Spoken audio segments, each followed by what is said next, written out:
All right, so let's get started. Excellent. Yeah, thank you. Okay, so welcome everyone to the Science of Blockchain Conference, SBC 2022. It's been 2.5 years since we ran the last one, so it's really wonderful to see everyone in person again. I'm so happy that we can actually have live conferences and we don't have to do everything over Zoom. So welcome everyone, and I'm really looking forward to this week. And I think we have a fantastic program, and looking forward to interacting with everyone. So before we start, just a couple of administrative announcements. First of all, if you want to get on the Wi-Fi, the Wi-Fi is the SSID Stanford Visitor. Anyone can get on, and you can check your mail or whatever if you want during the conference. There's a live stream link. If you go to the conference website, there's a live stream button. Just click on that, and you can follow if you are remote. And if you want to tweet, there's a hashtag that you can tweet, and I'll leave it at that.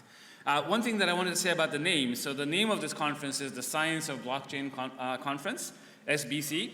It used to be called the Stanford Blockchain Conference, also SBC, until we realized that if we call it that, we're going to have to keep it here forever. And so because we wanted to be able to move it around, we decided to change the Stanford to Science. So from here, from this point on, we're officially renaming this conference the Science of Blockchain Conference, SBC. It's hosted by the Stanford Center for Blockchain Research in collaboration with IC3. So what is this conference about? This conference actually is about blockchain technology, the science of blockchains. It's not about any of the noise you hear in the press. This is a very technical conference, strictly about the technology of blockchains and kind of scientific ideas, right? So we're going to focus on new ideas and research challenges. The goal is to sort of bring together the community and engineers who are building things and have kind of technical conversation about challenging questions in the space. As you know, this is a pretty exciting time in blockchains. I guess we're all waiting for September 15th. There's other, lots of fascinating, beautiful questions that are being raised by scalability, privacy. So there's lots and lots and lots of technical topics to discuss. One thing that I have to say that surprised us a little bit is this is a technical conference, and even though it's a technical conference, there's actually quite a large number of people interested in attending. So just to give you some statistics, when we ran the conference last time back in 2020, about 1,400 people registered. This time when we ran it, about 4,000 people registered, again for a technical conference, which is kind of remarkable. There aren't that many technical conferences that are this big. So the growth in the community is fantastic to see, and again, I'm really looking forward to the talks this week. Now, I have to tell you, there isn't a room on campus that's big enough to hold 4,000 people. So, this is the biggest room we have. There are about 1,000 seats here. So, 1,000 people are here, and everybody else can watch or is watching the live stream. One option that we were debating is maybe next year, as the conference grows, maybe we'll have to move to the Stanford football stadium, but unfortunately, I'm not sure that's actually available. That will hold about 30,000 people, but I'm not sure it's a good idea to run a technical conference in a football stadium. So one thing that I want to say is there are going to be a lot of people here during the week. We have overflow space at the other end of the building, so there's additional 200 seats over there with power and with tables, so it's very comfortable. If this room gets too crowded, just walk over to the other side of the building, and you can watch the live stream on the big TV there, and it'll be just as comfortable. One thing that I do ask is that we keep the aisles clear. If people are sitting in the aisles, that becomes a fire hazard, and then we're all going to be in trouble. So please keep the aisles clear. I'm going to ask actually all the session chairs to remind everyone to always keep the aisles clear. So thank you for doing that. All right, let me talk a little bit about the program. So the program chairs are myself and Ari Jules, who is right there. So it was a lot of fun to put the program together. We had 116 submissions to the conference. We accepted around 25, so it's about a 1 in 5 acceptance rate. And we also have 6 wonderful invited talks that are spread throughout the 3 days. So that's kind of how we set up the program. I did want to mention that we're also planning to, as long as people keep coming and people are interested in a technical blockchain conference, we're going to continue running this conference. And so we're going to be running this conference again in 2023. The plan is to run it in the fall of 2023. You can already submit your talk proposal for 2023. This is the submission site. I'm just kidding. Yeah, please wait don't submit it right away. You should, but you can already start working on your submission for the 2023 conference. This will be the submission website, and so we look forward to seeing you there. Most likely it'll be in the New York area. The next thing I have to tell you about the program is actually pretty important. And so tomorrow, we're actually going to have a lightning talk session, which is available for anyone to speak. Yeah, so anyone who wants to say anything about a recent idea you've had, maybe job openings that you have, maybe you're part of a company that's doing something exciting and you want to tell us about that. Anyone is very welcome to speak. These are going to be very short talks, 2 to 3 minute presentations. So again, anyone is able to. If you want to present, just to keep things orderly, please go to the program and click on the sign up form. You can submit. You don't have to use slides. If you want to use slides, you can upload your slides. But you could also just stand here and speak for 2 to 3 minutes. Yeah. So this session is always a lot of fun. It's kind of really interesting to see what everybody's up to. Like last minute presentations. So please go to that forum, sign up, and we're looking forward to seeing you tomorrow. It'll be tomorrow at noon. Benedict is going to be running the session. The only requirement is to stick to 2 to 3 minutes. Yeah, if you go beyond the 3 minutes, Benedict has a really loud horn and he's going to blow it and get everyone to stop. Okay, so that's for the program. I have a lot of thanks yous to say. So we had a wonderful program committee to help select the papers. So thank you everyone on the program for all the work you did in selecting the papers. I also really want to thank our sponsors. You realize this is a fairly large conference and it's really important to me that it be free. So anyone can attend. There's no payment requirements required. And the only reason we're able to do this is because we have all these wonderful sponsors who support the research and support this kind of open environment. So thank you, everyone. Actually, let's give a round of applause to all the sponsors.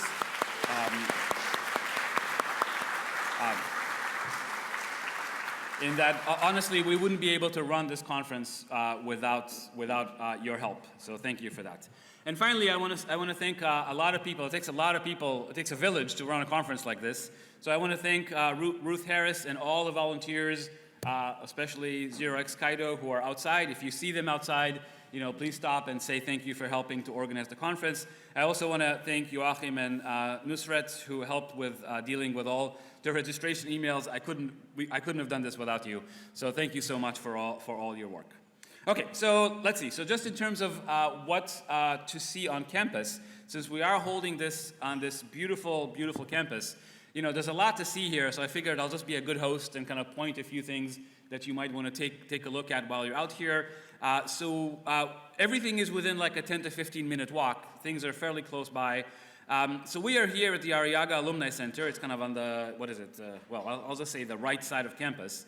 If you're curious where computer science is, so the computer science building is actually on the left side of campus. It's about a 10-minute walk if you want to see the Gates building. It's across the oval, so it's a very pretty walk if you happen to want to see the computer science building. I want to mention also the Hoover Tower. If you want to go up the Hoover Tower, you can kind of see the entire Bay Area from the Hoover Tower. It's kind of interesting to remember that the entire computer revolution sort of happened within a 5-mile radius of the Hoover Tower. So it's really kind of interesting to go up there. It's open to the public, so you guys can do it in one of the lunch breaks. If you're interested in books, there's a bookstore on campus that you can go and hang out in. It's kind of fun. And finally, I'll mention that there's a large art museum, not too far away. Like literally, you just walk in a straight line across from the Arriaga Center. You'll see this nice Rodin sculpture garden. That's also kind of pretty to see if you want to take a walk during one of the lunch breaks. So there's lots to see on campus. It's really quite a beautiful campus. So I would encourage you to kind of walk around during the lunch breaks and see the place. Beyond just things to see, I should say, I hope we ordered enough food for everyone, but if, heaven forbid, if we run out of food, there are a lot of cafeterias on campus. So you can also just walk around and kind of find the cafeteria on campus if we happen, I hope not, but if we happen to run out of food here. So beyond things to see on campus, I also wanted to mention that there are a lot, that Stanford is very active in the blockchain space. There are a lot of blockchain activities on campus. I think I wanted to mention just that we have a blockchain seminar. This is the Center for Blockchain Research seminar. If you want to attend remotely, you're very welcome to. If you want to speak, you're also very welcome to. Just send me mail. We'd be more than happy to organize a seminar talk for you. And so that's one thing. We teach a lot of courses on blockchains. And in fact, all of our courses are televised, videotaped, so remote participation is okay. All of these courses and seminars are summarized on the CBR website. So you're free to take a look, and you're very welcome to participate in our courses. And finally, I wanted to mention the Blockchain Club, which is an undergraduate club that also hosts a lot of activities. If you want to participate or present in any of their activities, visit this website, and you can get engaged. So finally, I'll say the schedule. Basically, the program is going to run from 9 to 5 every day, from Monday to Wednesday. We have workshops on Thursday and Friday, and then there are some evening events on the program. You can go ahead and sign up for the evening events. Hopefully, they're not full, but if they're not, you're very welcome to sign up for some of the evening events. We're going to have lunch. Lunch will be served right here at around 12:30. Tonight, there'll be a reception, so when the program ends, don't go home yet. There'll be a reception tonight. Again, it should be fun to meet everyone. It's going to there'll be nice food and a good opportunity to chat with folks in the audience. We talked about the evening activities. We talked about the lightning talks tomorrow. And I hope everybody has fun at this conference. It's supposed to be a fun and exciting event. And I look forward to all the talks. And so, let's enjoy the conference, everyone. Thank you for coming. And with that, let's start with the first session. So let's see, I'm going to call Dalia, who's Dalia is right here. So Dalia is our first session chair. And,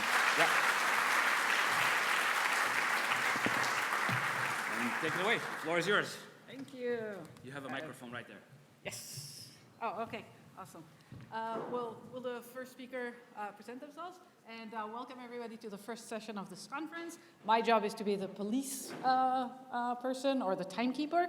And the first talk is Securing Proof of Stake Nakamoto Consensus Under Bandwidth Constraints. And I don't know who is presenting it. Yes, please. Yes, please come and connect. And you have 25 minutes, try to finish in 22 and leave time for questions. Yep. I will show you the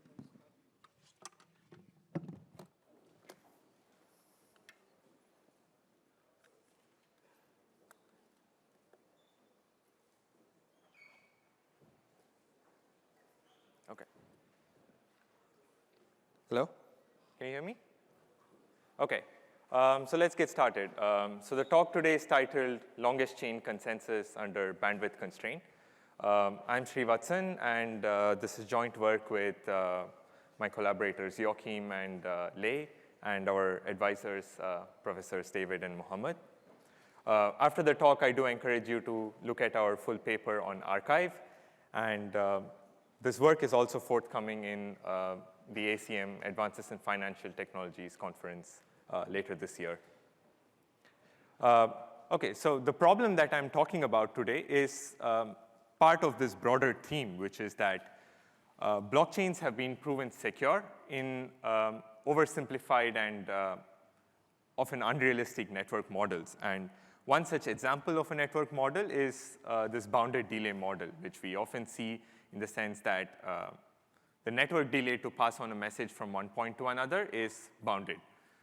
And so in real networks, such assumptions may not really be satisfied. And this can cause such protocols, like even being proven secure under certain network models, they may break in real networks. And in fact, as evidence, we have seen recently live blockchains being broken because of spamming attacks, thereby sort of showing that once this mismatch between the model for which the protocol is designed and the real networks mismatch, then these protocols can break.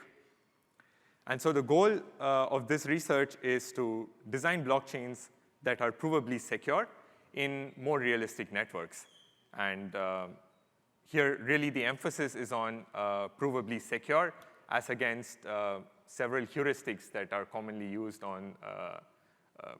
in these networks. And so that's going to be the goal of this talk. So let's begin by stating what this bounded delay assumption is that I told you.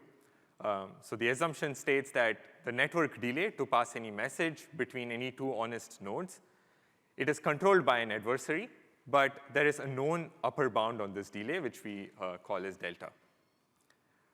And under this assumption, several previous works have proven the security of this common longest chain consensus protocol. So there is a security theorem of the form that in the bounded delay model under honest majority assumption, this longest chain consensus protocol is secure, right?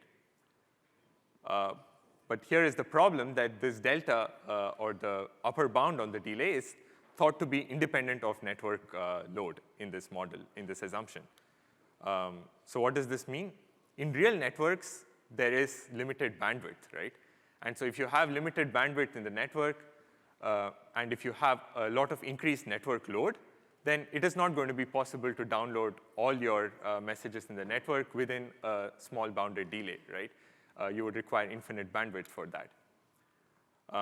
And so as a result, when there is increased network load or when there is congestion in the network, this can break the bounded delay assumption. And what is something that can cause congestion, right? Spamming attacks. So spamming attacks, if you send too many messages, too many valid messages in the network, it can cause congestion. And so in fact, we show that this is a possible attack vector in proof of stake. So if you recall proof of work blockchains, you need to do work to create valid blocks, right? So for example, Bitcoin, there is one block every 10 minutes. If you want to do any faster than that, you need a whole lot of computational power to do that. So this makes spamming inherently hard. Transitioning to proof of stake, you can actually create many, many valid blocks without doing the computational work. This is desired by design, but also there is this problem which is commonly called nothing at stake, which means that by doing very little work, I can create many, many, almost infinite number of blocks. And this can lead to spamming in the real networks. And so what do we do if there are an infinite number of blocks on the network, and you just cannot distinguish which are good and bad? So here we need some sort of download rules, which tell you that in the presence of congestion, what should you prioritize to download?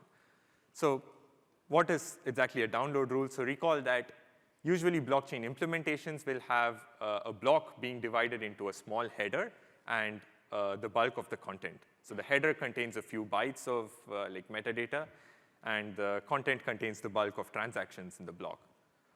And so download rule is simply defined as a policy that the node can use. So given the block headers that it has seen, you decide which is the next block that you want to download your content for.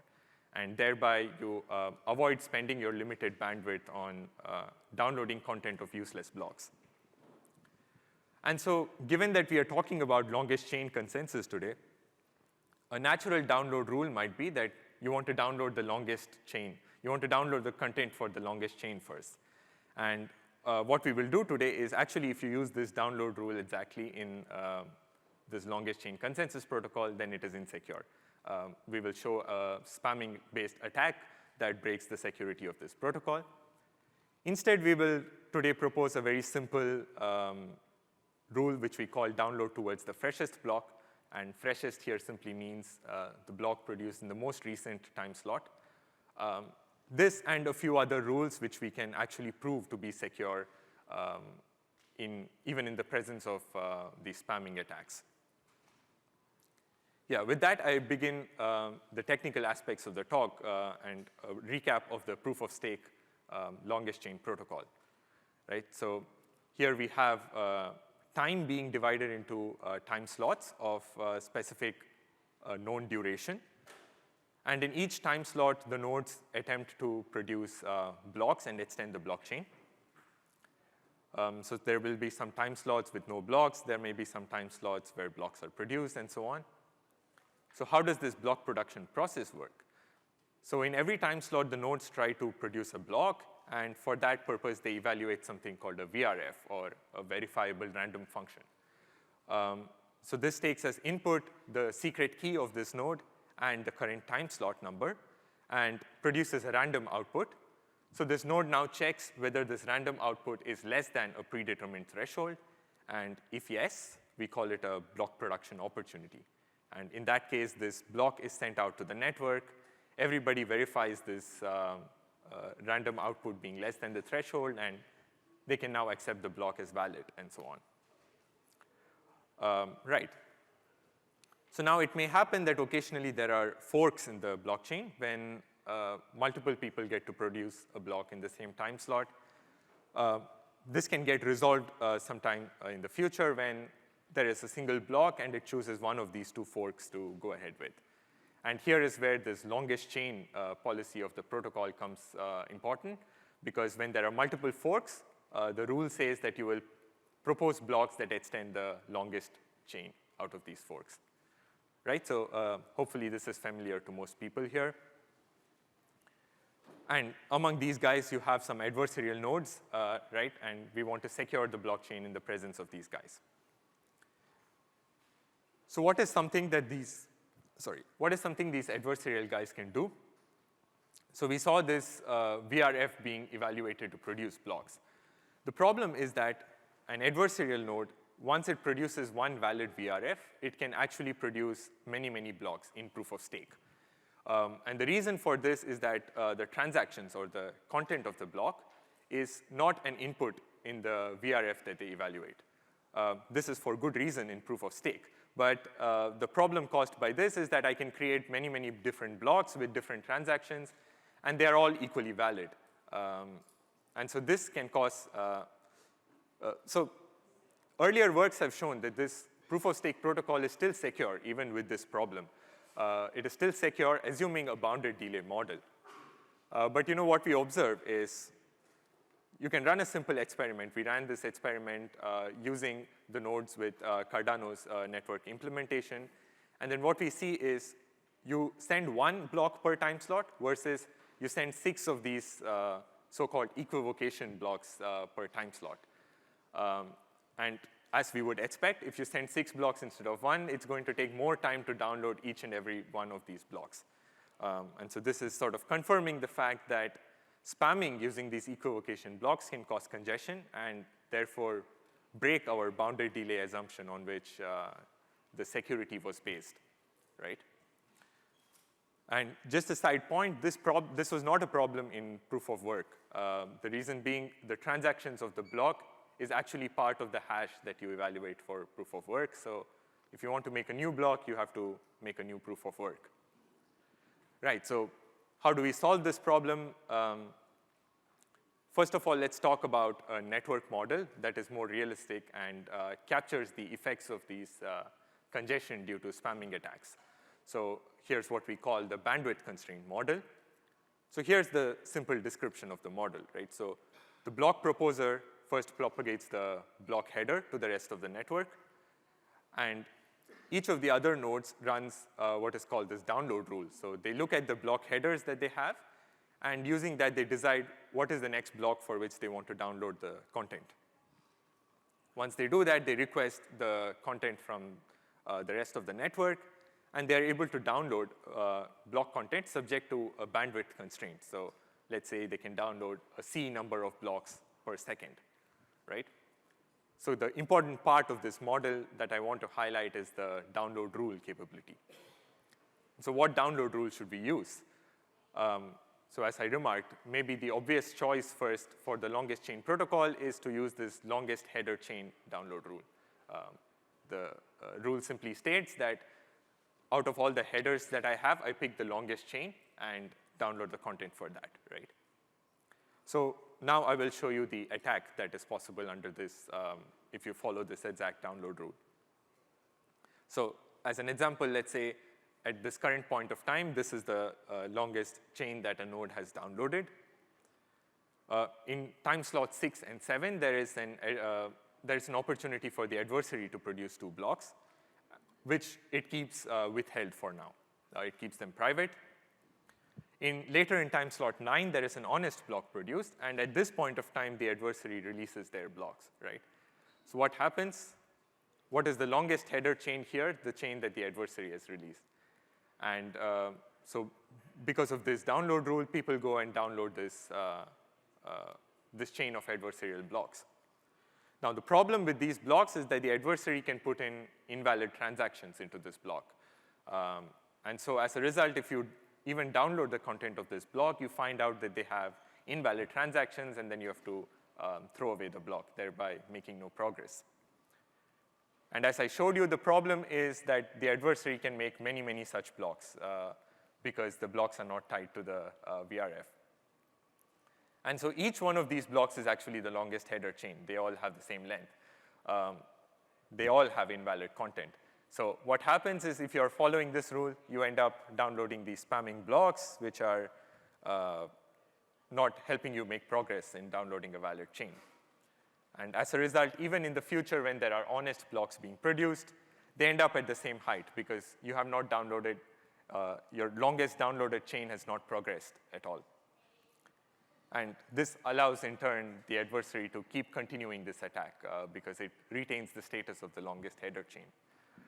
Right? So as described, this is a liveness attack because the growth of your longest downloaded chain has stopped and honest nodes are not making progress. But it's easy to see that this is also a safety attack because once your honest nodes stop growing their chain, the adversary can easily create a fork of this blockchain. So we ran an experiment using 20 nodes in our own test network, running the network implementation of Cardano, a proof-of-stake blockchain. And what we observed that under no attack, let's say the honest nodes were collectively growing a chain at a certain rate. But under this exact attack that I described you, and following the longest header chain, the growth rate of this chain that the honest nodes are growing becomes a very small fraction of what we had before. So yeah, we do see this attack. We can see it in a real network once we experiment. So what download rule should we use then? So it might have felt weird that you keep downloading these spamming blocks even in spite of the fact that there are new honest blocks coming up, right? So sort of these honest blocks are giving you fresher blocks in the blockchain, but you're not downloading them, right? So that's what motivates this rule that we call as freshest block rule. Simply put, the freshest block means the block with the most recent time slot. And so the time slot of a block, time slot in which the block is produced is there in the block header, and it's part of the VRF, right? So you cannot fake it, and it is an objective and metric that everyone can agree on about a block. So we can use this to decide the download rule. Let's look at an example of this rule, right? So let's say, again, this was the currently downloaded chain. In some time slot 6, you have a new block that is produced.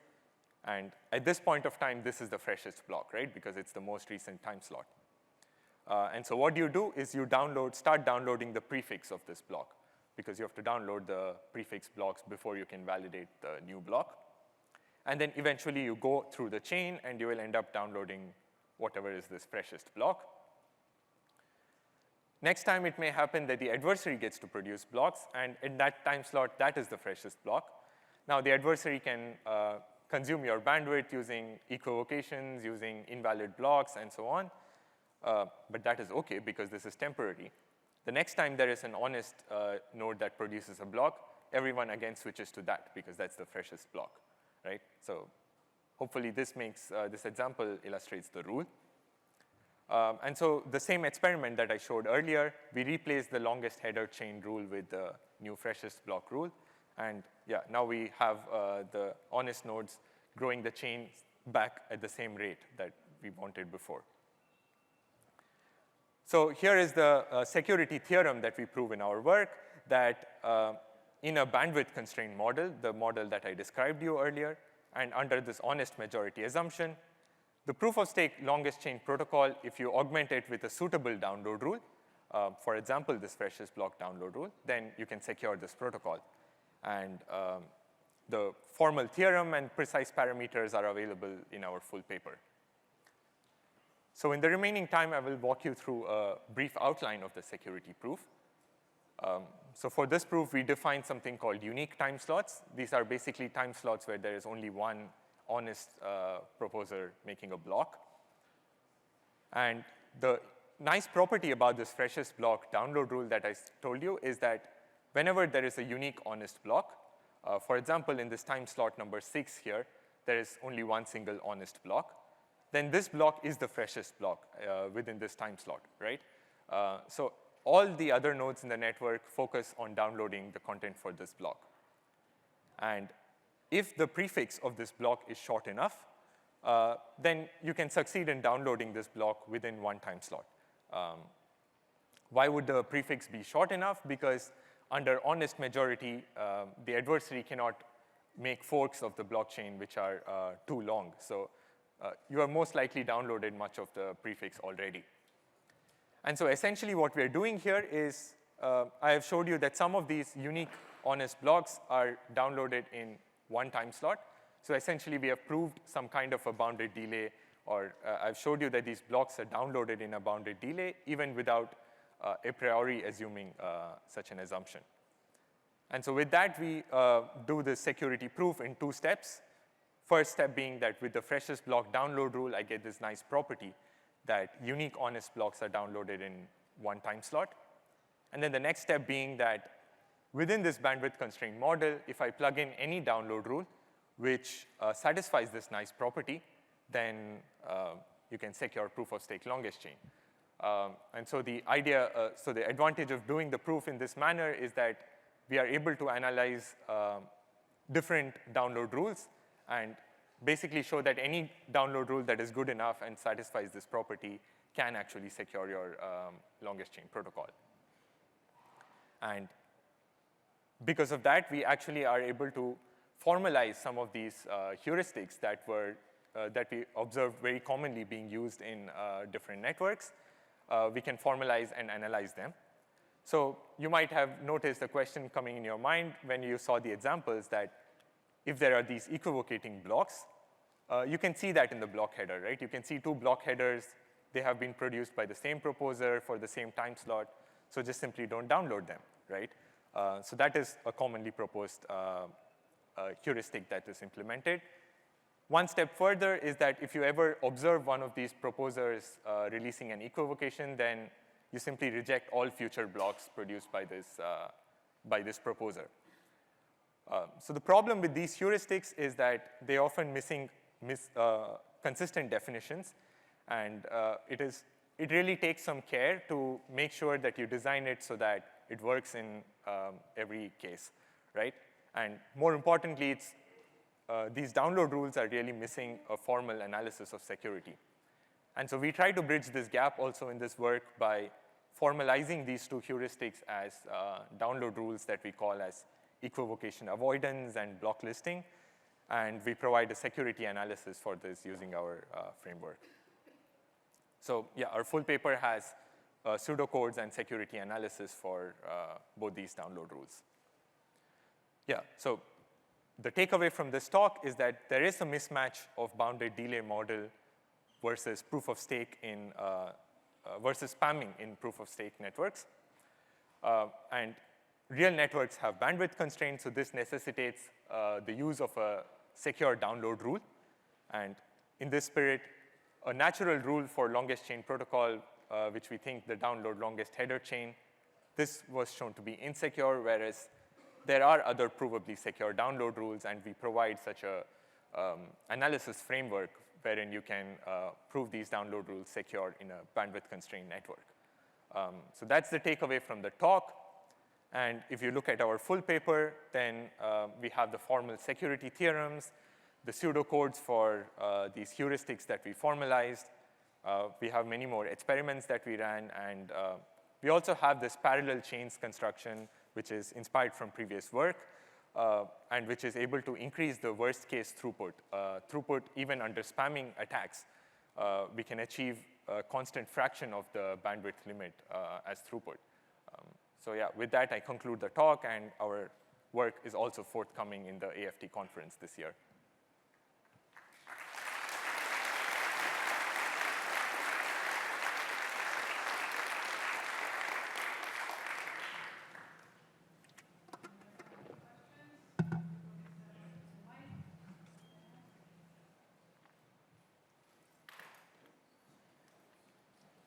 So it would seem that the attack that you described is primarily someone assumes that the download time is equivalent or of the same order as the slot time, right? Because I can keep the network in a forked state because I keep giving different blocks to different participants, right?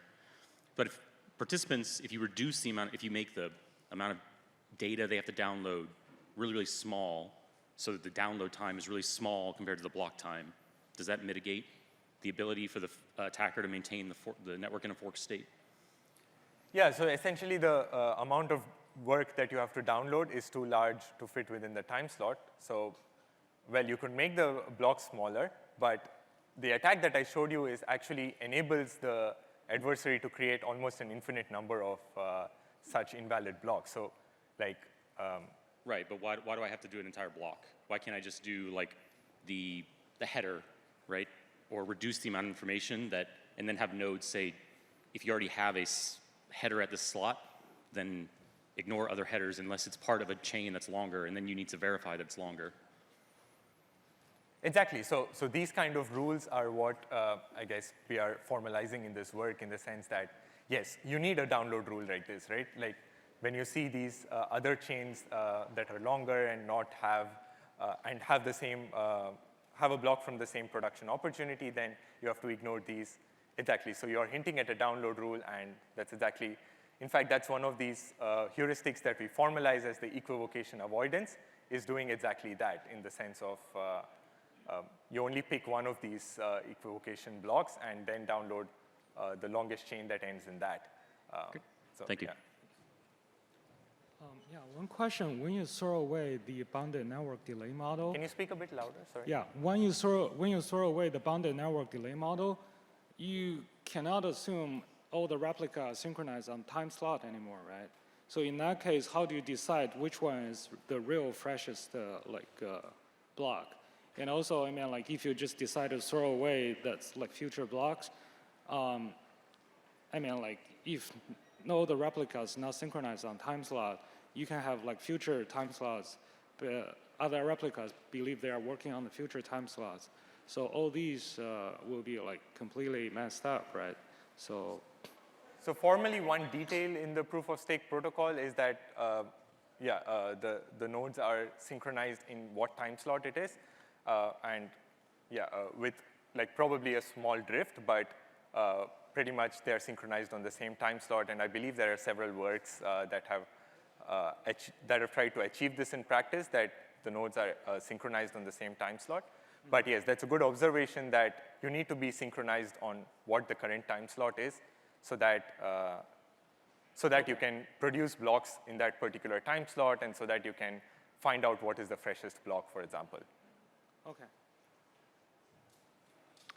Yeah, so the freshest block rule seems pretty convincing around preserving liveness, but I'm wondering if it opens up any risks with respect to censorship, which has sort of been a big deal lately, because it seems like you can start more easily orphaning other blocks by exploiting people's reliance on that rule. So just curious about that. Yeah, I think the key idea of the freshest block rule is that if you have honest majority, right? So more than half of the time, your time slots have honestly produced blocks. And so in all of these time slots, you are now going to prioritize downloading that particular honest block. And so if a malicious proposer produces a block, then okay, we don't care about whether that block gets censored or not, in the sense that, it may or may not contain transactions, we don't know. But Producers, it's not just bad blocks I can create, right? I can try to orphan a previous block by realizing people will take advantage of the fact that my block will be fresher, right? So Yeah. I can exclude some transactions that I didn't want in the previous block and fork it off of another one, right? yeah, so one thing important to emphasize here is that we don't change the rule of the consensus. So it's still a longest chain protocol, in the sense that your valid ledger still comes from the longest chain. You still mine blocks on the longest chain. But this is just the download rule, in the sense that what do you download first? And so it does not open these sort of censorship attacks where you can replace a block because of a different policy and so on. Is that All right, thanks. Is that the same question? Yeah. Thank you.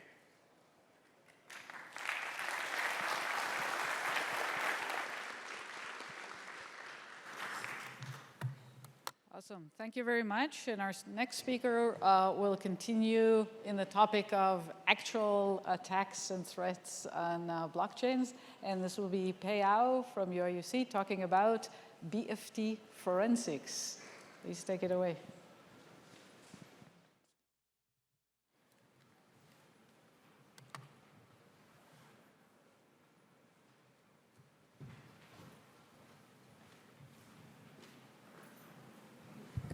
Okay, hello everyone.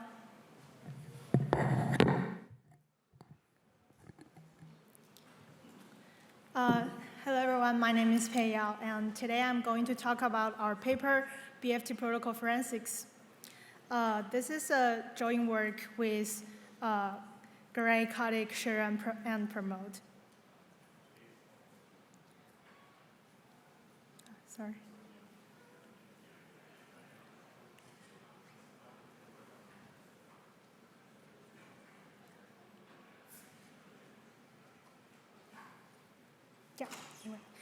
So over centuries, governance of human societies has evolved into an architecture with three legs: legislative, executive, and judicial wings. Blockchains are digital governing systems and can also be viewed through such a lens. With this filter, we see that the legislative aspect is clearly codified via protocol descriptions, and the executive branch is best represented by incentive mechanisms such as gas and mining fees. However, an independent judiciary, which can dispassionately rule on purported malfeasance, has not been really explored in existing blockchain designs. Therefore, exploring such a jurisprudence in blockchain architecture in a systematic and first principle ways are our main agenda. And we start with the most basic legislative actions of blockchains, the consensus protocols, which untrusting parties can follow to provide the same interface as a single non-faulty server in the existence of Byzantine faults. And it guarantees that when the total number of Byzantine faults, which is denoted as F, is no more than some threshold T, then honest parties eventually agree on the same sequence of values.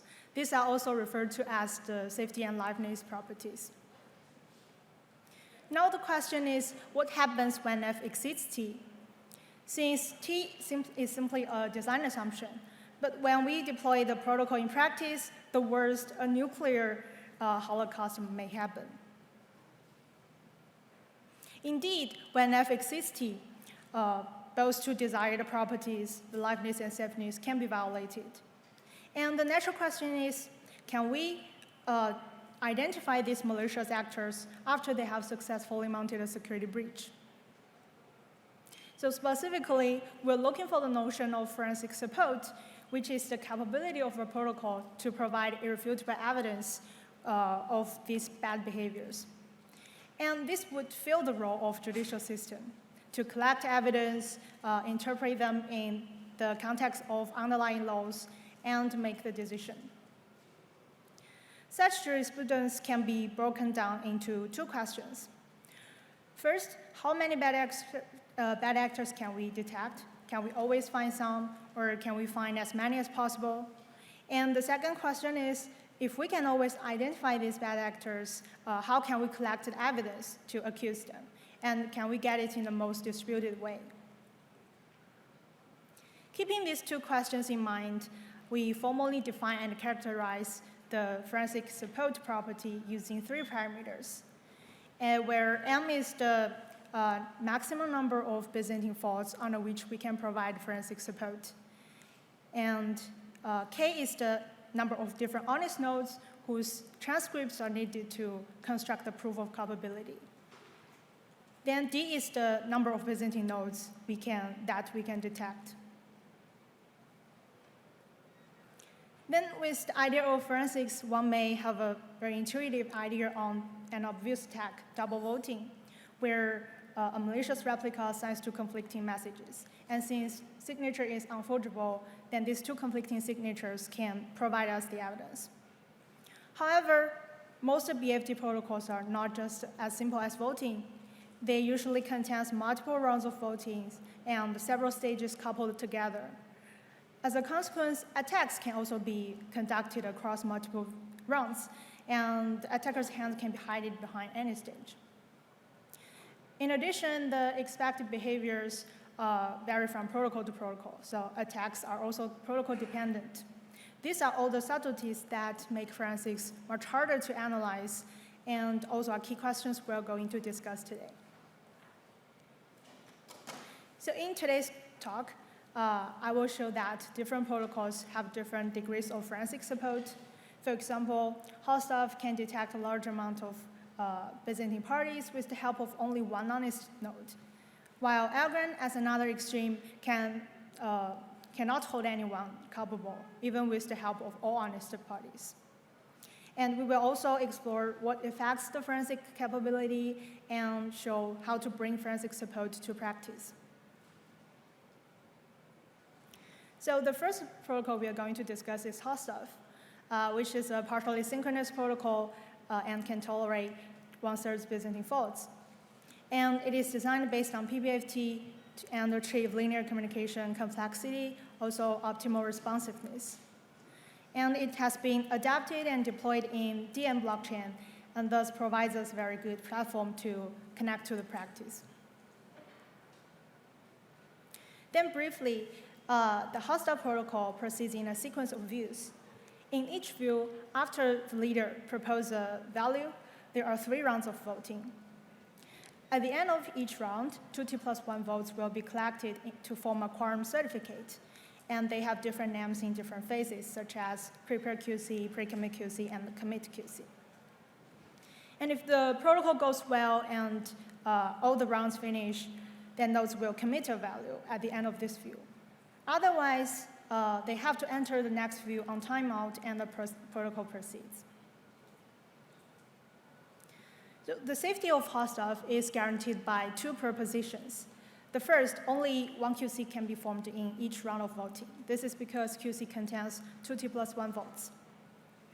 And the second is a voting rule saying that a node locked on a value cannot vote differently unless some condition is met. So let's understand this voting rule carefully, which is important for our further analysis. Hotstuff requires every replica to maintain a lock, which is the highest pre-commit QC they've ever seen. And also, Hotstuff requires the leader needs to contain a special QC called high QC. This is the highest prepared QC known to the leader into their proposal. So the voting rule is essentially saying that if a node locked on value, it cannot vote differently unless it receives the key in the proposal. And the correct key is a high QC from a higher view than the lock. Then to violate the safety, attackers just need to break one of these 2 conditions. They can either double vote to break the uniqueness of QC or unlock themselves without receiving a correct key. The first one is easy to detect, just as we said before, but the second type is more subtle because the attack could be cross views. So here is an example of a cross view attack. Suppose in some view E, there's an honest party committed value V because it received the commit QC. Then multiple rounds later, there may be no progress due to network issues. But then in a little view E prime, another value V prime is committed by another honest replica. So there's a safety violation and something must be wrong in between. But how can we identify who's malicious here? If we just glance at the last view, we will find that all these nodes contribute to the final commitment of the different value.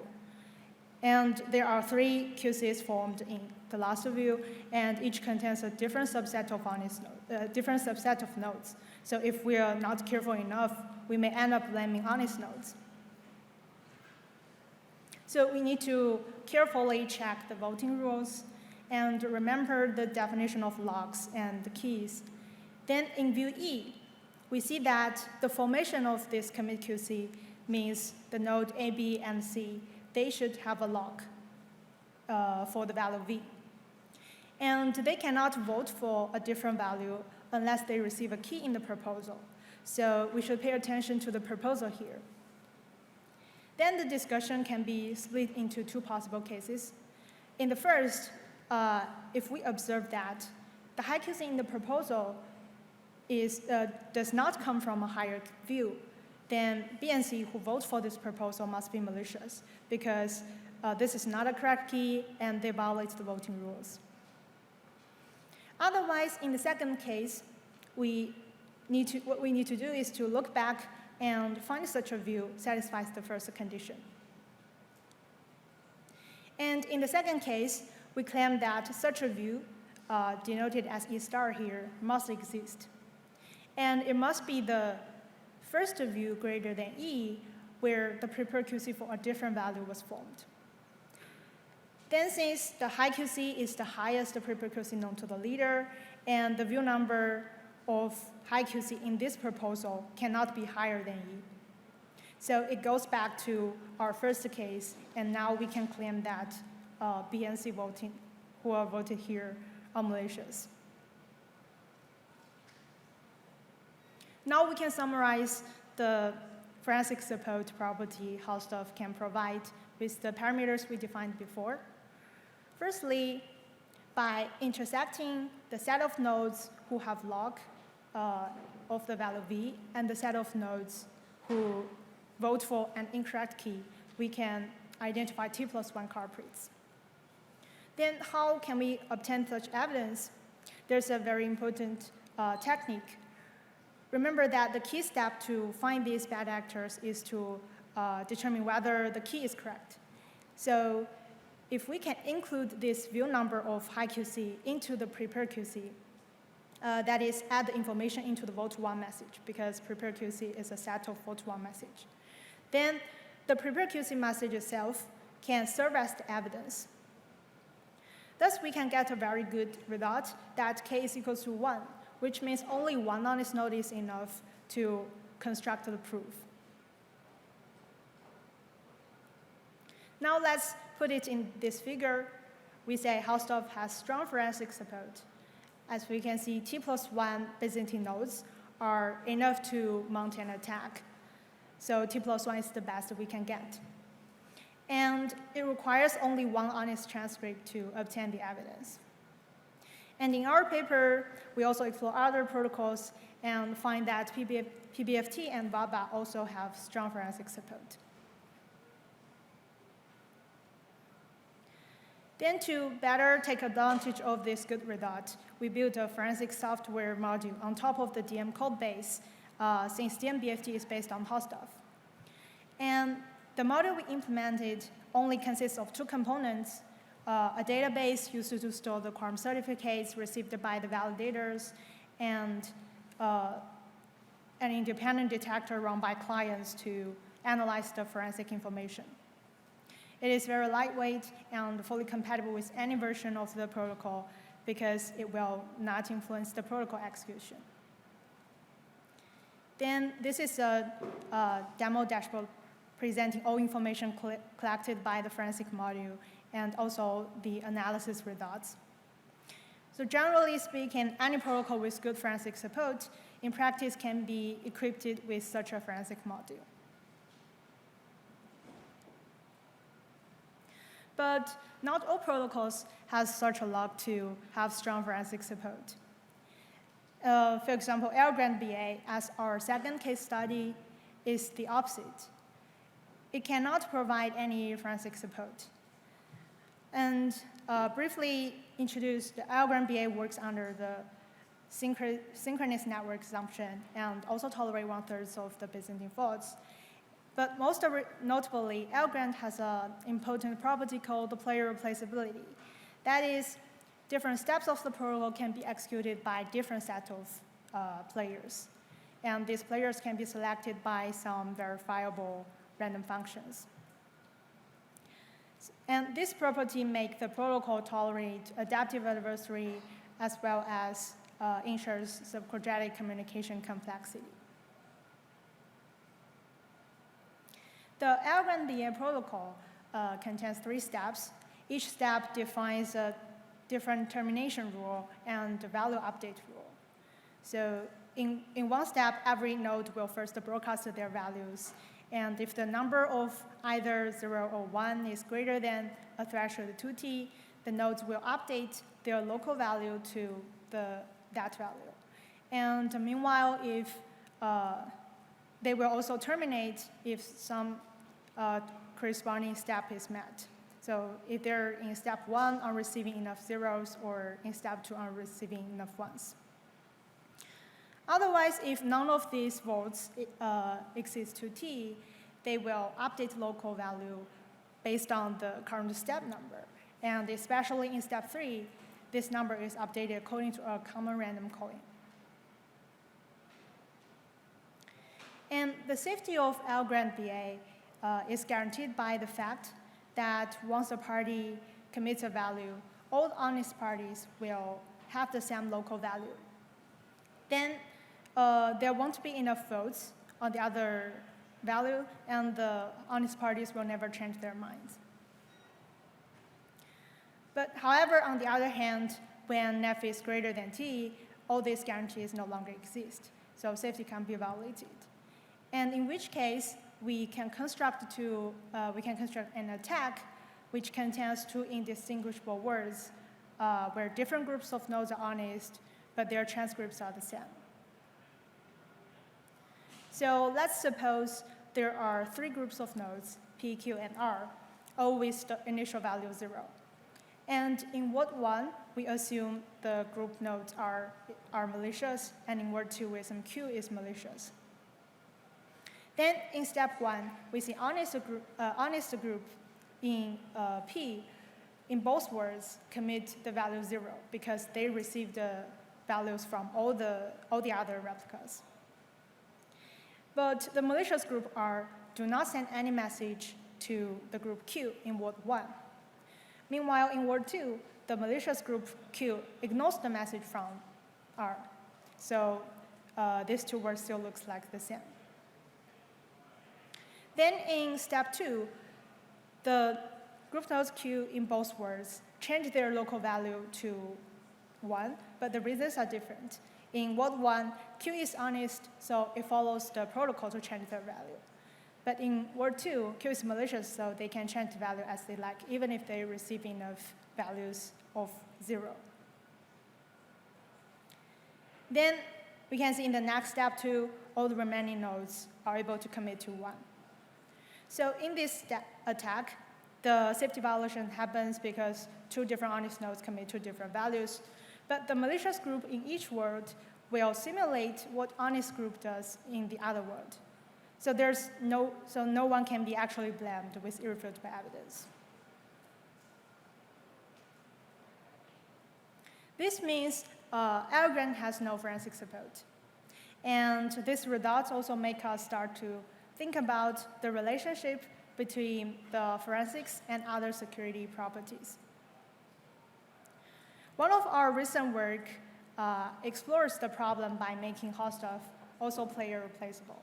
We add one step to select a committee for every view in hot stuff, and as is in the L-grant.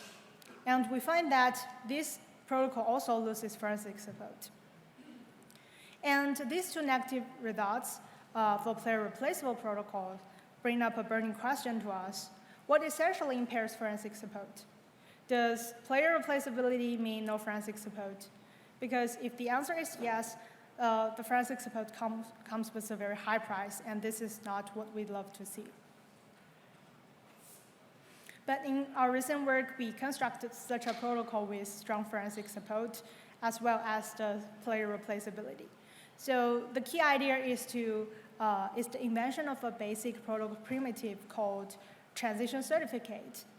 It compensates for the missing link between wrongs caused by the player replaceability, because now different committee has different players, so it's hard to find the evidence that you contribute to both 2 different wrongs and do something conflicting.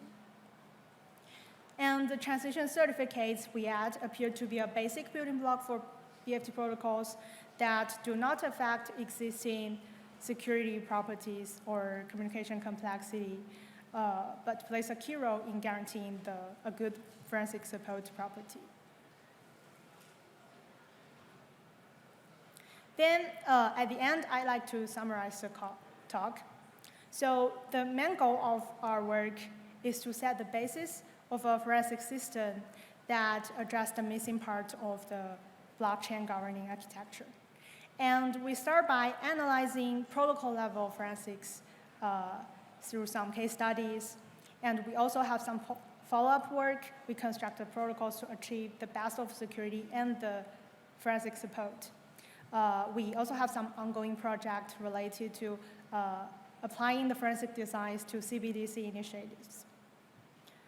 And furthermore, broadly speaking, forensics can be extended to a finer level, not just the consensus protocols. Specifically, we're interested in the application level forensics. For example, how can we detect wash trades in NFT marketplace? Or more generally, how to detect any anomalies in the blockchain applications. So this active area of research awaits further exploration. And that's the end of my talk. Thanks, everyone.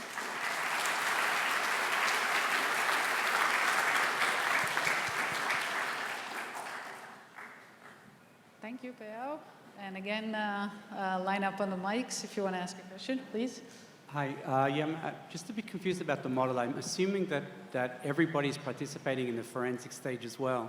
So why doesn't the existence of this enable you to bypass lower bounds and just say, we run consensus, we run forensics, we throw out anyone who was corrupted, and now we should be able to get a Byzantine agreement for any number of corrupted. So I think I'm missing something. Yeah, so our forensics protocol is focused on the scenarios called the day after, which means we only guarantee that we can find these culprits if there is a safety violation. So on the one hand, we cannot prevent the first attack happens. But of course, if there exists some slashing schemes, we have the irrefutable evidence, we can just throw these Byzantine replicas away once we get this evidence. Okay, thanks. Hi, I have one question. So for the application level forensics, since your project, your protocol is just like a detection on the voting scheme, right? So basically, if there is more complex patterns like wash trading and anomaly detection, which might use AI technologies, I'm curious if you have any like future plans on how to deal with this kind of things, to catch the deterministic behaviors instead of something like reward and slashing. Yeah, so the forensic property or the technique to detect these bad behaviors in application level protocols should be, I think, will be very different, because in that way, we may not obtain some cryptographic-based evidence, but some statistical or even probabilistic guarantees for these different applications. Okay, yeah. So basically, I think a future, if you still want to detect that such kind of complex patterns, you still need something like a voting scheme incorporated with something like consensus on the statistic tests like that, right? Yeah, it can also be a good combination to incorporate these two ideas. Okay, thanks. Thank you. If there's no more. So what do you do after detecting, a bad thing? How do you decide which option, which equivocating option to choose? Do you have any thoughts on that? So I think this is a scope that we are not covering in our paper. But of course, in practice, as long as we have the evidence to capture these bad behaviors, we need to have some recovering mechanisms, also the slashing protocols, to eliminate such things happen again. Well, one idea we can discuss offline, but we had this work, Flexible VFD, which one of your co-authors is a co-author on. Yeah. And that's exactly the setting in which that work can provide, such adjudication. Because if you are under attack, you have active attackers, not passive, omissions. And this is when you can provide resilience against higher threshold, right? So maybe you can put the two together. Yeah, so so in flexible BFT, different people may have different assumptions on their fraction of adversaries. And so we can also apply the different rules to detect these kind of attacks. And this will also give us different guarantees on the number of faults we can detect. And also, this is a very good assumption in flexible BFT to have those alive but corrupt attack, because then they cannount mount a liveness attack, only the security breach that we can catch with our current protocols. Awesome. I think we have one more question. I think we can allow it. Can you hear me? So thank you for your thorough explanation, but can you more elaborate on the central bank digital currency and what are the key elements they could be implemented in terms of forensic support? Yeah, so most of the CBDC's protocols are not fully decentralized because they're issued by central banks, and they care more about the performance. So some of them may adopt the CFT protocols, which only tolerate crash fault tolerance. So one of our ideas is, can we make the CFT protocols also, so they cannot tolerate Byzantine faults, but when there are some Byzantine faults, we can catch them. So this is like a Byzantine fault, the Byzantine forensics on the CFT protocols. This is one aspect. And also, we may need to focus on different aspects of care more about the overhead we are adding to these protocols, which may be a different focus for the CBDC applications. Thank you. Thanks. Thank you, Pao.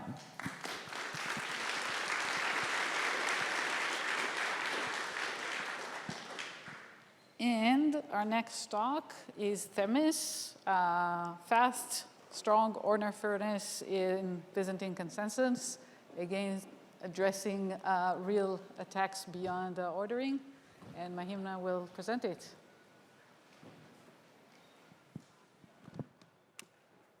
You want HDMI or USB? USB is fine.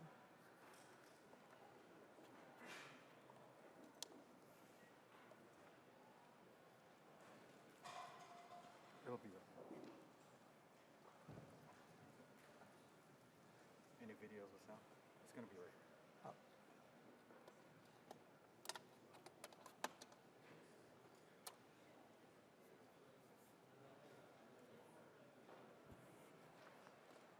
I have to.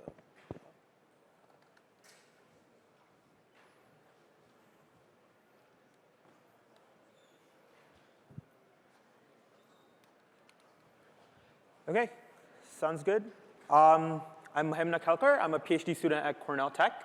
And today I'm going to be talking about our work, Themis, fast, strong, order fair consensus for Byzantine consensus, right? So this is joint work with Shobik, Sishan, Ari, and Sriram. So let me start by briefly recalling the state machine replication abstraction, or the Byzantine consensus abstraction, which is sort of the core underlying primitive behind blockchains. So here, roughly, you have a set of servers or nodes that are seeking to agree on a consistent ordering of transactions that are received from clients. And this needs to happen even if some of these nodes are faulty or even actively malicious in that they're arbitrarily deviating from the protocol. So this work will focus on a permission setting where all of the nodes kind of know each other and the identities. So typically, the state machine replication abstraction considers two properties: consistency, or sometimes called safety, which ensures that all of the honest nodes agree on the same output ledger, so the same ordering of transactions. And the second property is liveness, which means that client transactions that are submitted to this system are incorporated into this ledger quickly or even eventually. But it turns out that there's no actual restriction in this abstraction on the actual ordering of transactions that's in the ledger. And it turns out that the ordering is actually quite easy to manipulate. So if you look at leader-based protocols, where a single leader can choose the ordering, or even more permissionless protocols like Bitcoin or Ethereum, where a single miner can choose the ordering, you can see that the ordering is very easy to manipulate in real protocols. So just to kind of briefly describe why transaction ordering is so important, let's take a look at decentralized finance in particular, and this thing called decentralized exchanges, which allow you to swap between assets on a blockchain. So here, typically, the exchange price between two cryptocurrencies is computed programmatically. And you can see that when you buy a token from the exchange, the price for the next transaction goes up. And when you sell to the exchange, the price can go down. So now let's take an example of a user, Alice, who wants to buy a token T from the exchange. Now, an adversary that sees this transaction, what it can do is insert two transactions, one before Alice and one after Alice. So the before transaction will buy the same token, and the transaction after Alice will sell the token. So this is what's colloquially known as a sandwich attack. And what this ends up doing is it results in a worse execution price for Alice, and the adversary is able to profit from the difference in prices that it caused by manipulating the transaction ordering. And order manipulation has been known to affect real users, and a lot of this is quite reminiscent of the impact of high-frequency trading in its early days of Wall Street, as popularized by Michael Lewis' book, Flash Boys. And actually, similar things have been observed even on permissionless blockchains, starting with this work called Flash Boys 2.0 that also came out of our group at Cornell, and later work describing more in depth about the amount of value that's being extracted at the expense of users. So in fact, a very conservative estimate, a very conservative lower bound, says that there was about $600 to $700 million of value that was extracted from Ethereum in just a few years. And this doesn't take into account a lot of popular strategies, so this may be well over like $1 billion in actuality. So with this sort of motivation, a couple years ago, in a work at Crypto 2020 with co-authors Fan, Steven, and Ari, we introduced a third consensus property, which we called transaction order fairness. So this was targeted primarily at the ordering part to make sure that the ordering was decentralized. So it quite nicely generalizes like a property called first in, first out ordering based on a distributed network rather than a single party. It also has some nice theoretical implications in that it generalizes Byzantine agreement validity to the more continuous state machine replication setting. And even if you're not wanting to get any first in, first out kind of time-based ordering properties, you can just think of it as decentralizing the ordering instead of a single node being in charge of it. And in fact, it actually turns out to be stronger in many ways than previous properties like causal ordering, which use privacy to make sure that the ordering is determined before revealing the transaction contents. But still, you can combine our techniques with privacy at the network layer for better protection. So what does order fairness mean? What are these properties of fair ordering? So we started with this kind of intuitive first in, first out notion, which we called receive order fairness. So the high-level property is as follows.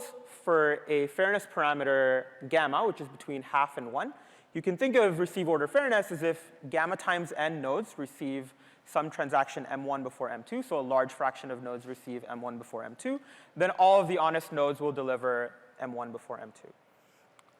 So this is quite a natural definition, but it turns out that there's an impossibility result that we came up with which takes inspiration from Condorcet paradox and social choice theory.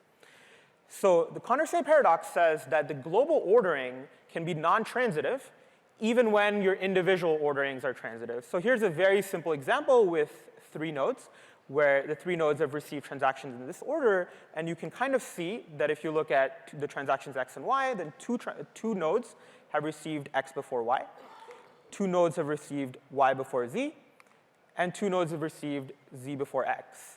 And this turns out to be a cyclic ordering, which shows that you can't order these transactions fairly. You have to kind of order them together, or in other words, really picking whatever ordering you want between them. If you enforce a total ordering, you should be fine with it. So that's basically the point of the relaxation that we made. We call this batch order fairness. And the only difference here is instead of outputting m1 before m2, as you did with receive order fairness, you now just guarantee that m1 is output no later than m2. So in particular, it's output in the same batch as m2, and you can take these non-transitive paradoxical orderings and output them in the same batch. And as I said, transactions in the same batch can also be totally ordered at the end for execution, but you just ignore the unfairness resultant of these paradoxical orderings. So in our work, we provided a protocol called Equitas. Equitas works in 3 stages, where transactions go through each of these 3 stages before delivering in the final output ledger. And Equitas is able to guarantee this batch order fairness notion. So the first 2 stages are what we can think about as just the consensus part of the protocol, so I won't go into them in too much detail, but we use just standard consensus and broadcast primitives. The 3rd stage is actually the finalization stage, which is completely local computation, and that enables nodes to build this ordering that's fair. So how does the Equitas finalization work? So the algorithm is actually not that complicated. So basically what it does, it builds a graph where the vertices in the graph are transactions, and the edges denote ordering preferences. So an edge from A to B would say that a large majority of nodes receive transaction A before B. And now you can see that there can be cycles in this graph because of this Condorcet paradox. So every strongly connected component, in fact, in this graph will correspond to some non-transitive or paradoxical ordering. And so to order these, we'll compute the condensation graph, which will collapse all these strongly connected components into a single vertex. And now to get the final ordering, you just compute the topological sorting of this graph and output the part that is stabilized, which means that its strongly connected component will not change anymore. And this kind of ensures consistent ordering among the different nodes. So this protocol Equitas, we provided a couple different alternatives in a synchronous network. You can get when honest majority for the simplest parameter gamma equals 1, and in general, the threshold is n greater than 2f over 2 gamma minus 1. We also had an asynchronous protocol, which required 4f plus 1 in the simplest parameter choice. And what's cool about Equitas is it had minimally relaxive batch fairness in that it achieved the stronger receive order fairness property when there were no paradoxical Condorcet cycles. But the problem with Equitas was that it wasn't really practical. So this work, Themis, is basically exactly the same properties as Equitas, the same ordering properties and the same security notions as Equitas, but with a significantly more practical design. And what we do here is we make the consensus part more efficient by using a standard technique of going through a leader node. Here, the intuition is that replicas can send their local ordering, so the ordering in which they receive transactions from clients, to the leader. And the leader now creates this ordering as a joint proposal between the transaction orderings from all the other nodes and proves correct computation of this ordering. And this can actually be bootstrapped from any partially synchronous leader-based protocol with minimal overhead. So this design sounds quite intuitive, but we ran into a bunch of pitfalls when trying to make things more efficient this way. It turns out that these Condorcet cycles, these paradoxical orderings, they can extend for arbitrarily long in length and in time as well. It depends only on the specific input ordering and not always on what the adversarial actions are, but this can still pose a problem. And basically, it turns out that these Condorcet cycles, although we did not notice it in the Equitas paper, results in Equitas achieving a weaker notion of liveness, which basically says that you get liveness only when this cycle ends or finishes. So using a naive strategy of just putting the communication through a leader actually doesn't work, because it turns out because of these arbitrarily length Condorcet cycles, you can end up with honest leader proposing completely empty blocks for extended periods of time.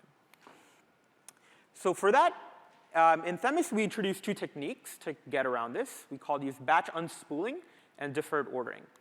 So the key observation here is that if you look at practical deployments, like smart contracts or any kind of execution layer, you'll require all of the transactions to be totally ordered, so even the ones in this cycle or batch. And as I mentioned, batch order fairness supports enforcing any total ordering within a batch and just ignores the unfairness in this cycle.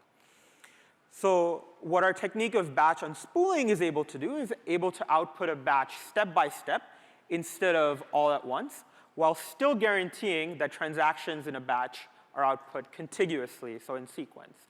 So nothing from a later batch will be output before all of the transactions in the current batch have been output.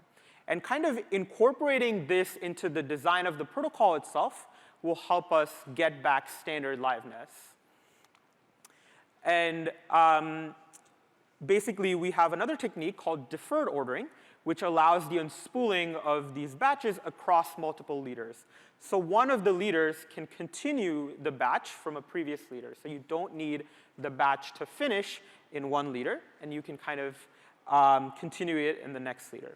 So how we do this is the leader can propose a partial ordering of transactions in a batch, and this will be completed by a subsequent honest leader. And this actually depends only on the network delay of the transactions being received by nodes and does not create any weak liveness problems. So the overall upshot of these techniques, the takeaway here is that we are able to fix the liveness problem in Equitas while still keeping the same strong fairness guarantees when the output is required to be totally ordered.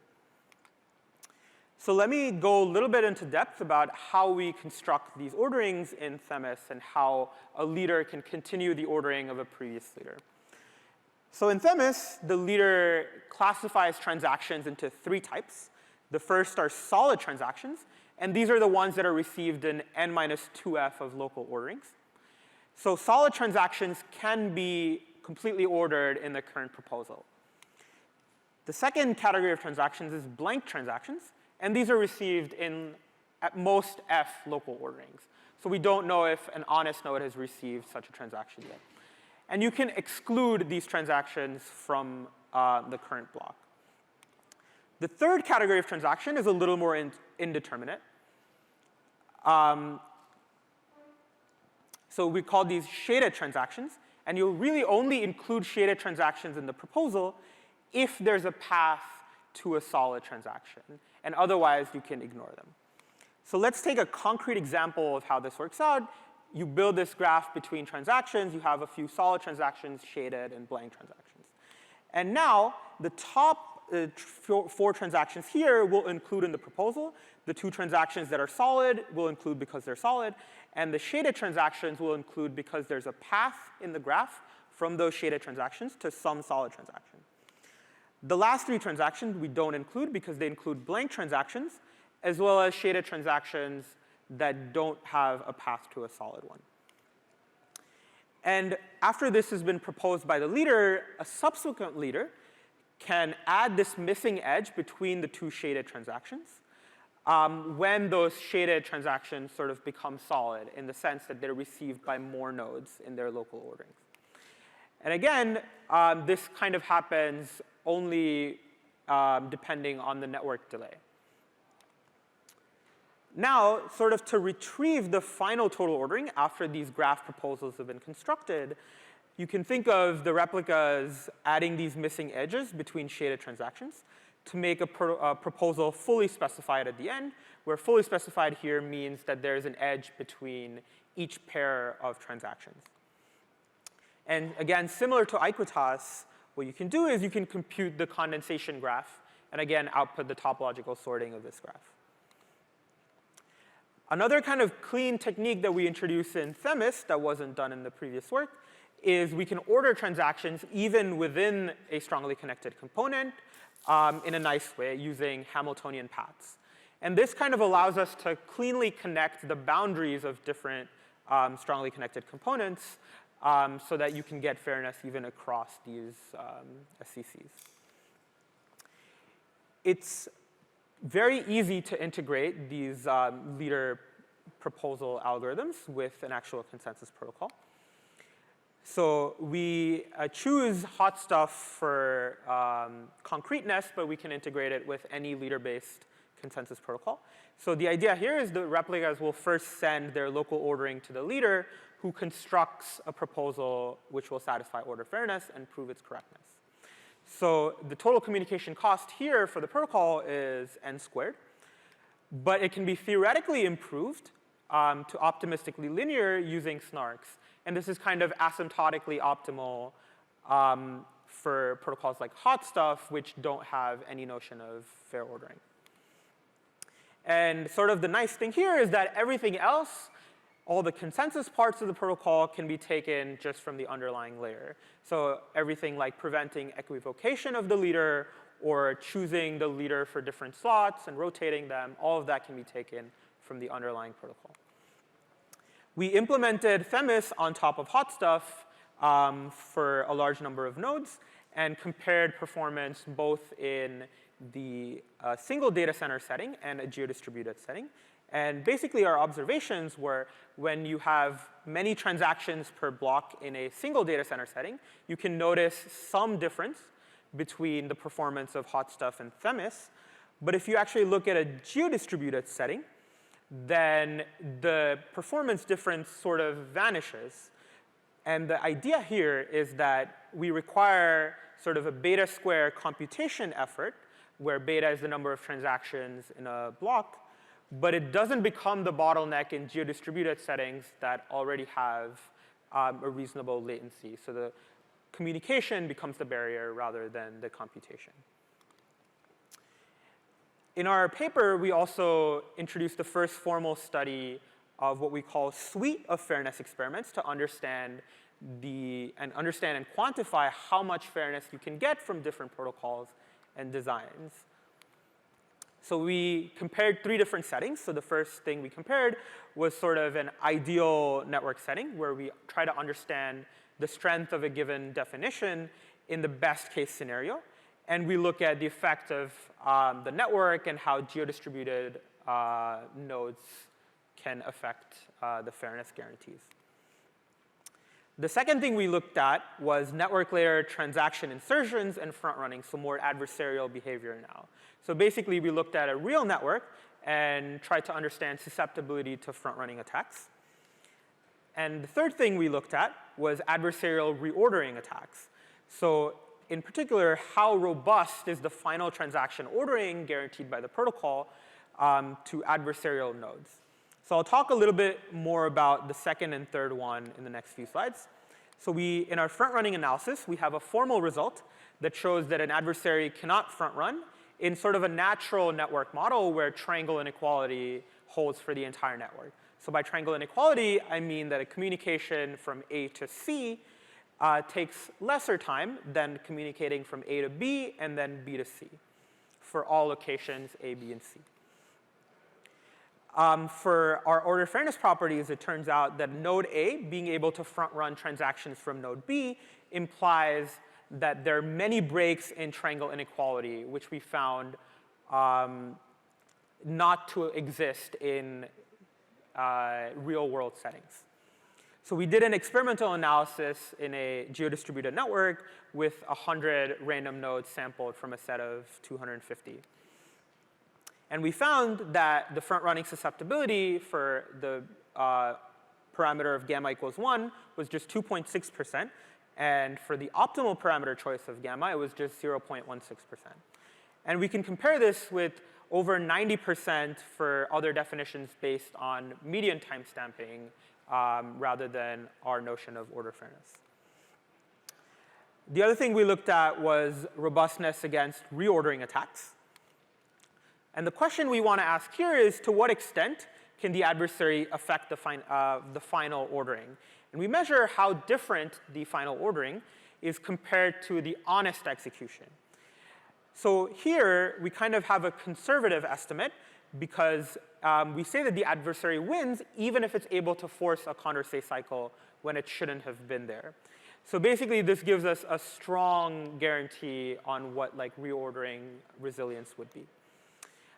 We found that if we define transaction closeness or the distance between transactions as, let's say, the absolute difference between how many nodes receive transaction 1 before 2 and how many nodes receive transaction 2 before 1, then you can expect pairs with a small distance to be so-called fragile because they can be easily affected even by small variations in network delay. So you expect that your protocol would not be so good at handling these pairs. But it turns out that we get very good resilience for other transaction pairs, and we get a sharp drop in how much the adversary can affect transactions as the distance between transactions increases. So just to have some graphs here, we did these experiments for up to 100 nodes with different levels of adversarial control, and we see that there's a sharp drop in how much the adversary can affect as the distance increases. And what's cool is we compared to a sort of median timestamping protocol as well, and it turns out that it's actually significantly easier to manipulate a median timestamping protocol, even if you're given just a few adversarial nodes, than it is to manipulate like our Themis protocol when you're given sort of the maximum number of allowed adversarial nodes, which is kind of cool. To conclude with some final thoughts, Themis continues a line of exciting work, in my opinion, which achieves strong ordering properties and can be practically deployed. Themis is on the roadmap for deployment in both Chainlink and Arbitrum. We also have another work which does order fairness properties for more permissionless or longest chain designs. You can think of Themis as decentralizing the ordering of blocks rather than having a single node or single miner decide. So this is basically decentralization as a virtue of its own. We also have ongoing work which is looking at more incentive compatibility or rational adversarial models for these fair ordering protocols instead of assuming an honest majority or supermajority. Thank you. I'll take questions now. I've put the paper link, and code is also publicly available.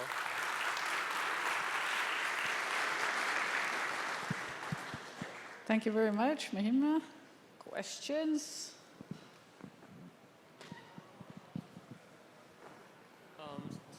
So I actually want to ask you about, so like Arbitrum, right? Right now it is a permission system. So like if it goes permissionless, like, and you said the communication cost can be optimistically linear, but I mean, what is the cost of it being, I mean, what is the cost of like adversary taking the non-optimistic route? And if you want to achieve like permissionlessness, let's say thousands of sequencers, not just those that can be forced to do the right thing, how does the communication scale there? So permissionless, you can also think about like randomly sampling committees. So if you, even if you have thousands of potential participants, you can sample a smaller committee within them, and Themis can actually allow continuing the ordering across committees as well, like across epochs. Okay, because, all right, I'll think about that. All right, thank you. Yeah. Yeah, actually, just have a question regarding to how practical you feel the initial assumption of the front running, I mean, like ordering, because the assumption was like majority of the network replicas receive the certain ordering. But for example, if I intentionally to attack, obviously I will have my infrastructure well connected to as many consensus nodes as possible. That's actually still more significant than any like retail traders could do, for example. I mean, from that perspective, isn't it better to just, or even simpler to create a model that you can ensure just a certain kind of randomness, or like cannot be attacked randomness for like transactions with reliance on ordering? Yeah. Yeah, just yeah, so that's actually a very good question.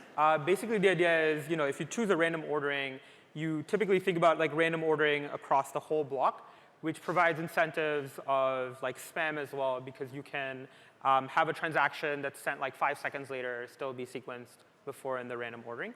But what you can actually do with Themis to disincentivize sort of latency attacks is each node can locally shuffle its ordering like in small batches before putting it into the fair ordering protocol. So that can also provide more resilience against like optimizing latency in your network. And the other cool thing is we have sort of formal results that show if you have triangle inequality in your network, which may not be a realistic assumption, then you can't do front running, which can be sort of deployed in practice by just sampling a bigger, so having a bigger committee and sampling to a smaller committee for every epoch, because then it will be harder to basically optimize your latency connections to thousands of nodes instead of just 10 nodes.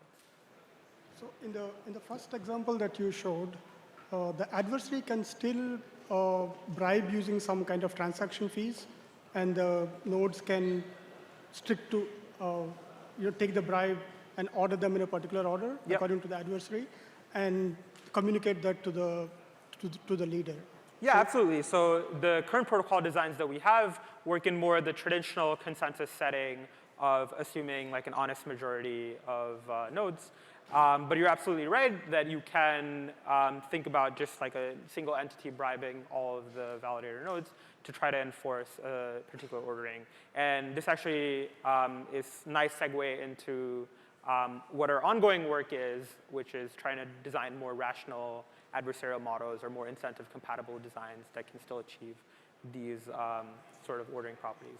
Another kind of cool insight is like you can think about even if you want to ignore these like first in, first out notions of fairness, you can still think about Themis being able to decentralize the ordering so basically taking inputs from a lot of different nodes rather than a single node, which is at least as good as current. So you need a different definition of adversary or bribing in future. Okay. Right. Thanks. So regarding resilience to front-running attacks, what happens if the adversary has a wireless network or generally like private networks that it can use to communicate across nodes more efficiently than the public networks? Yeah, so basically, if the adversary has the fastest connection to all of the nodes ever, then there's nothing that you can really do from a protocol design perspective. The only thing that you can kind of do is have privacy at that layer, which is what I said. It's easy to integrate this kind of notion of fair ordering with encryption or privacy at the network layer. So you'd be able to prevent like most kinds of attacks that rely on transaction data. But if the adversary has like sort of the fastest network everywhere, then that's sort of the best that you can achieve. Hi, here. Hi, this is very amazing work. My question is, how can you make sure that the leader proposes a fair ordering based on the local orderings it receives? Yeah, good question. So in the protocol that we implemented, the leader just simply forwards all of the replica orderings that it gets to all of the nodes. So that's why it takes n-square communication. There is a more theoretical design that you can use snarks, but it requires expensive kind of proving correctness of computation of this graph, and we don't know how to do this like efficiently in practice. So that's a theoretical, optimistically linear design. But in the deployed version, we just forward all of the replica orderings. Okay, thank you. Hi. So I think some blockchains have like fee markets where they try to prioritize based on how much you're willing to pay. And so your ordering is based on timestamps. Does kind of trying to look at both of those, making it like a multi-dimensional ordering, like is there tension between what you're doing and basically fee markets? Yeah, I think that's basically an open question. Like I don't think that intersection has been looked at that closely, I would say. So it would make it harder to implement like on Ethereum L1. Yeah.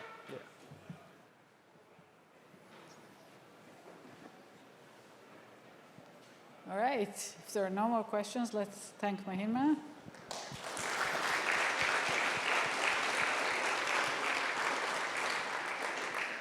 And this concludes the morning session, and we have a 30 minutes break now and resume at 11:10 here.